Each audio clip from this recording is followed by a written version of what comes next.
Hello, beautiful children. It's wonderful to see you in my mind's eye. Now, I have to apologise. There's the lovely sound of the washing machine going on behind me or in front of me because we're out of room space and Chloe needs the space for her Italia Conti drama. So we might even hear a bit of her pretending to be an animal in the background. But with this week's Parsha, it might not be such a bad thing. So, are you ready? Rolling back the time, and one more, rolling back the time, and one more, rolling back the time, and thinking and thinking and thinking. We are now in the second book of the Torah called Shemot, and we are now in the second parsha of this book of the Torah called Vaeira. What is going on? Well, this week is a very exciting week in the parsha.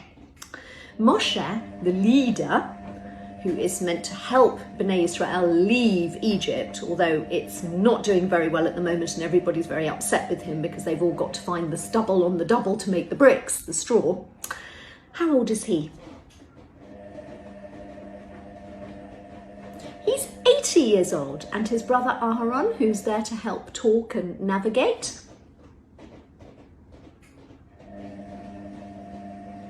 83, Aaron the elder brother. And they present in front of the yucky, horrible king, Pharaoh. And they say to Pharaoh, okay, Pharaoh, it's time to let the Jewish people go. And Pharaoh, what? Absolutely not. That's not going to happen. Little does Pharaoh know, he's going to see some of these things in this week's Parsha. He's going to see some of these things. But in the meanwhile, Moshe and Aaron, they have a trick that Hashem has given them. What is the trick? Do you know? Somebody told you? Vayivla mate Aaron et matotam. What's that all about? Well, Moshe's stick with Datzach Adash Va'achav written on it is put on the floor and it turns into a slivery snake. Pharaoh takes one look and says, is that the best you got? Come on, necromancers, come on, magicians, my magic men, my hocus pocus, gruesome magicians, and come and show us what you can do.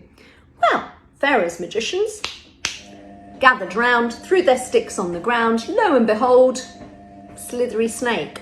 Moshe, not very clever to actually do a trick that everybody else can do.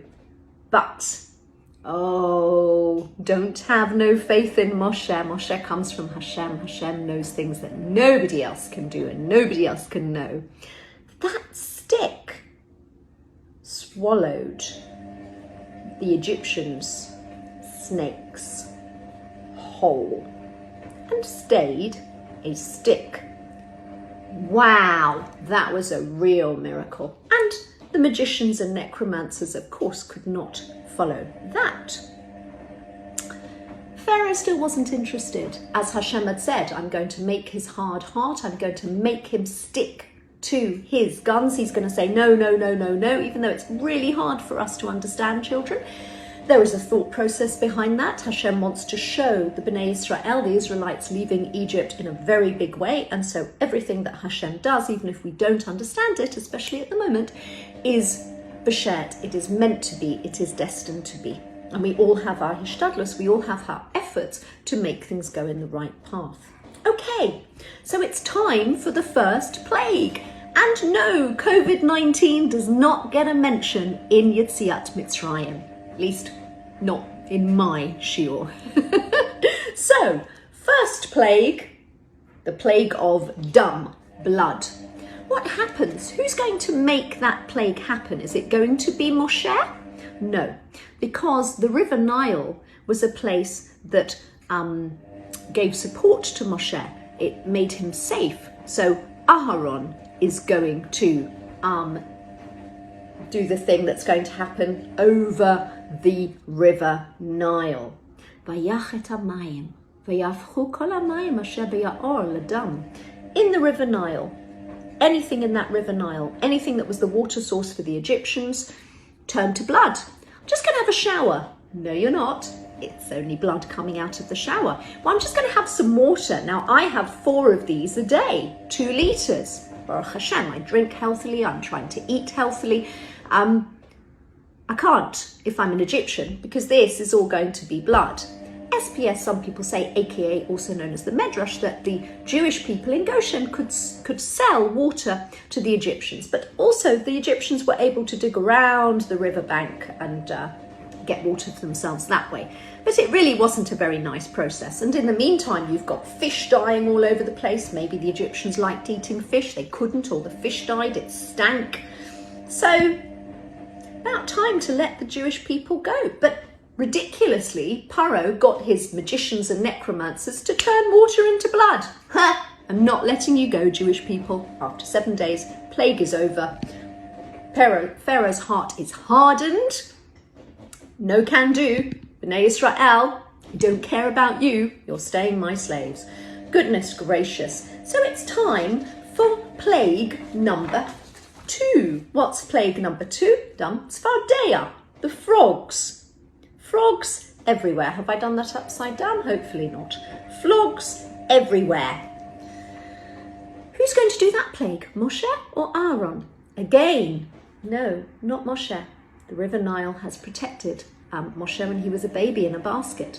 Vayat Aharon et yado, v'ta'al hatzfardeya. It started with 1 frog. SPS, some people say, aka also known as the Medrash, that out of that 1 frog, all the other millions of frogs, ribbit, ribbit, ribbit, ribbit, rabbit, rabbit, rabbit, rabbit, all day long. That was very, very loud and noisy. Nobody wants frogs all day long. Frogs in your hair, frogs on the stair, frogs in the oven, frogs in the fridge. They didn't have a fridge. Frogs in the cooling system, frogs in the engine. They didn't have engines. In the chariot, wherever you could imagine, frogs everywhere. But even though Paro says, oh, this is freaky deaky, take them away, get rid of them. Yes, yes, you can go for your little 3 days out in the wilderness to sacrifice. Of course, he doesn't let the Bnei Israel leave to sacrifice to Hashem. And of course, he realizes that one of the sacrifices will be sheep, which is at that point, an Egyptian deity, an Egyptian god. But does he care? No, you're not going there. You're not going out to the desert to sacrifice to God. I don't believe in your God. I'm not going to let you go. You will not be allowed to go free. Okay, Paro, plague number 3 then. This time around, Hashem doesn't even give Paro a warning. It's enough. This time there's no warning. And what sort of plague is it? We've done blood. Tzfardeya, we've done frogs. Kinim.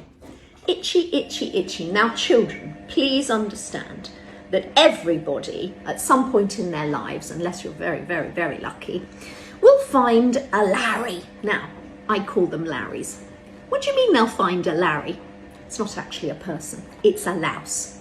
Larry, the louse, will come to visit most children's hair while they're in school because I have mentioned COVID-19, because like COVID-19, it's looking for a host. It's looking for somewhere to live. If you don't give it somewhere to live, it can't really live. So Larry the louse came big time, all over the hair, all over the body, itchy, itchy, itchy, lice everywhere.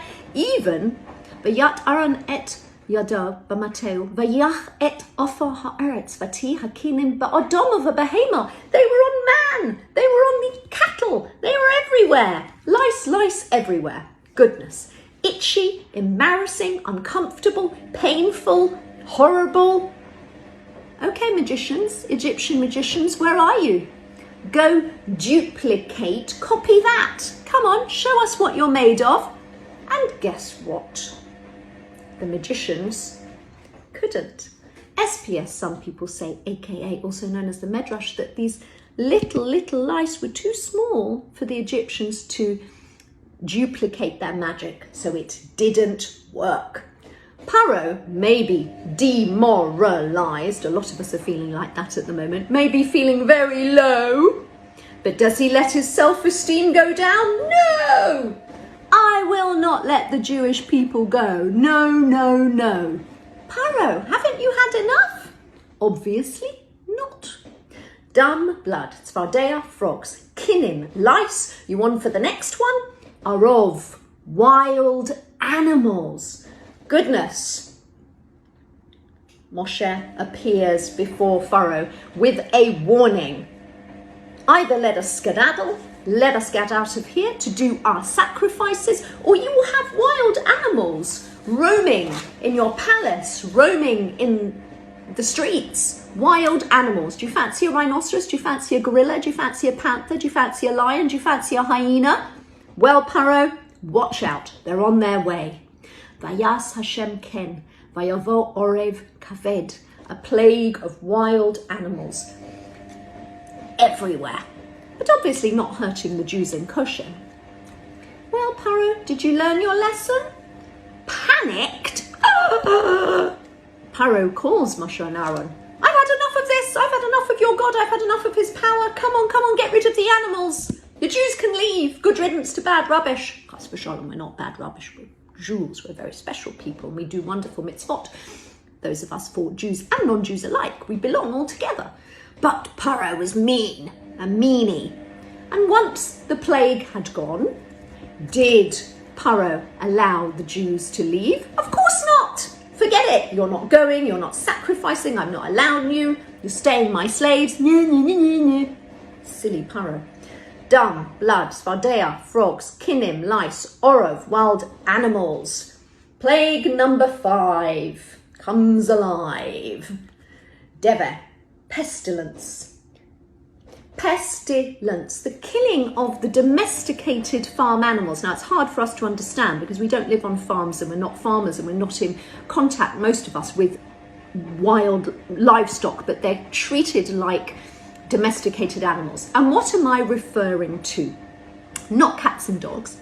I'm referring to cows, horses, donkeys, goats, camels, and the sheep, the Egyptian deity, the god of the Egyptians. Anything that's left in the fields, domesticated animal, will be killed. And sadly, that comes to pass. And in my laminate, you can see that the Egyptian side of things, all the animals are dying, and the Goshen side of things, the animals are fine. SPS, some people say, aka also known as the Midrash, that if Egyptians sold animals to the Jews, then they could keep the animals, they stayed alive. If they sold them so that the Jews would give the animals back, they died. There you have it. Dung, blood, tzvardea, frogs, kinim, lice, orov, wild animals, deve, shchin. Next one, we're on for number 6. Are you ready, Pharaoh? Are you ready?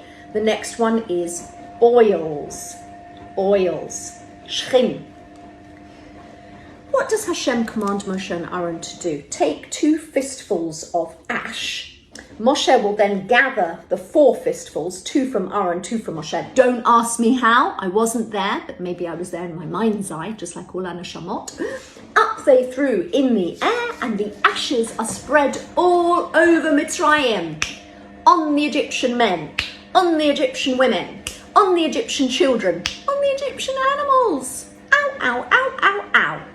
Worse than sunburn, we have to always put a lot of cream on our bodies to protect ourselves from sunburn. Worse than sunburn, horrible, horrible, horrible, horrible boils. Ugly, horrible boils, which meant that Pharaoh and his necromancers and his Egyptian magicians, they all had to stay in their bed. Blisters and pus bubbles. Yucky, yucky, yucky, yucky. SPS, some people say, aka also known as the Midrash, that the necromancers and the magicians could not appear at the palace anymore of Pharaoh because they were so badly affected by these boils, and that Pharaoh himself came down with the boils. But was it enough to let the Jewish people go? Of course not. Pharaoh says no. Dung, blood, svardea, frogs, kinim, lice, orov, wild animals, deve, pestilence, shchin, horrible pussy bubbles and things on your body, boils. Not enough. You ready for the last plague in this week's parasha, Pharaoh? Plague number 7. Borad. Hail. Hail. Now, what you need to understand when the hailstorm's going on, children, is that the barley harvest is going to be completely obliterated, 5 syllables, is going to be completely destroyed by the barley harvest. But the wheat harvest and the spelt harvest comes later. Why am I telling you that? Important, if you tune in next week, please God, I'll be able to do next week's Parsha. It's relevant because something's going to eat them all up. But for this Parsha, anything in the fields, the trees, houses, a hailstorm. Hail is putting it too mildly. They are fire encased with ice. Ice and fire together. Now, ice and fire together is impossible, children. Scientists will tell you that. They're telling a lot of things to a lot of people at the moment. But you can't have ice and fire together. Vayat Moshe et Mateo al hashomayim Hashem natan kolot uvarad vayhi barad ve'esh. Hailstorms with huge blocks of ice covered with fire, pelting down on Egypt, on the houses, on the trees, on anything, on the barley harvest. Of course not affecting the wheat and spelt harvest because it wasn't there yet. Now Pharaoh's had enough. Now Pharaoh plays what he calls his trump card. Trump card is not very useful, by the way. Haha. Trump card, and says, yes, I'm wrong, you're righteous, I'm wicked, I've sinned, just don't punish me.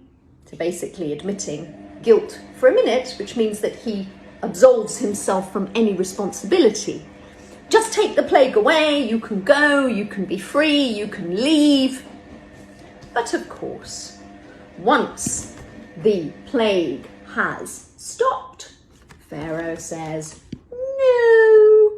Vayishlach Paro vayikra leMoshe uLaAaron vayomer aleim chatasi ufam Hashem hatzadik v'ani ba'Mirushayim. Pharaoh admits he sinned and that Hashem is righteous, he and the Egyptians are wicked. But when the hail stops, he will not let them go. No, no, no. Well, what a cliffhanger. Let's see what's going to happen next week, please God. At the moment, it's not safe for the children to go to shul in our shul. There are no children's services, and probably it may very well be that it's not safe for anybody else to go to shul, and that may also close down for as long as it's necessary. Please God, whatever is meant to happen is happening for the best, and the United Synagogue are taking all their right directions. Once it's safe for you to go back to shul, you will, and please God, if Hashem allows me, when it's safe for me to come back to be in the children's service with you, then I will as well.